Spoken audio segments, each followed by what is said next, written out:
A few days ago, I made a video about skipping item boxes in Mario Kart 8 Deluxe, and some of these skips get pretty insane. And in this video, there's spoilers for that video, so I recommend going watch that video before coming back to this one. But anyway, we found 5 sets to be impossible to skip, but I found that my conclusions were wrong. The 5 tracks that were impossible were London Loop, Berlin Byways, Koopa Cape, Wii Rainbow Road, and Dragon Driftway on 150cc. But some discoveries were made, and I decided it was significant enough to make another video about it. So let's get into it.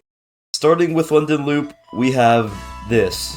And it looks quite silly, but he's actually using a Lakitu glitch to manipulate the checkpoints so that this respawn places him right in front of the item boxes. Wow. If you want a full explanation on how the Lakitu glitch works, check out this video, he explains it in the Coconut Mall section. But in short, the hopping and ramming into the wall tricks Lakitu into thinking you're at a different checkpoint whenever you respawn. And without this, you wouldn't respawn in front of the item boxes. And this technically counts since he is technically falling off the track. And shout out to AndyBest for testing all of the theories. He was a huge help in making this video. And now what was probably my biggest oversight in the entire thing. This guy mentioned in the comments that a wall cross might be possible on Koopa Cape and other tracks. A wall cross is basically whenever you use a bike and get your back tire stuck in a wall, which allows you to cross through it. And this can be used to do a ton of goofy things in Mario Kart 8 Deluxe. And I kind of forgot about this technique whenever I first initially made the video, but thankfully my viewers are smart and they thought of it for me. And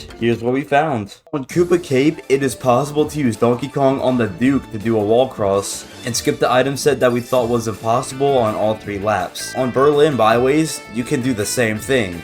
And that will bring us to solve 3 of the 5 tracks that we thought were impossible. So the only 2 left were Dragon Driftway on 150cc and Wii Rainbow Road. So how do we get around these item boxes? Well, the short answer is we don't. I've tried the 200cc strat to cross the Dragon Driftway item box. I've tried wall crossing around it, but I keep getting ejected from the wall. I even asked AndyBest to do it for me, but he apparently couldn't do it either because he didn't post a video. And on Wii Rainbow Road, it's not possible to do the Lakitu glitch, and it's also not possible to wall cross to get around the item box. So unfortunately, 2 do remain unsolved. But the 3 that we did solve brings a whole new thing to the speedrun. I'm going to say for these tracks in particular, you have to do the wall cross or Lakitu glitch. So for Berlin Byways and Koopa Cape, you would have to switch to Donkey Kong on the Duke. And this can make the speedrun very interesting because runners could go for the wall crosses first and then do the rest of the tracks after. And if you want a full explanation on the speedrun, go watch the other video I made covering this topic. Although ain't nobody care about the speedrun, Mario Kart World's coming out in 12 hours. Woo!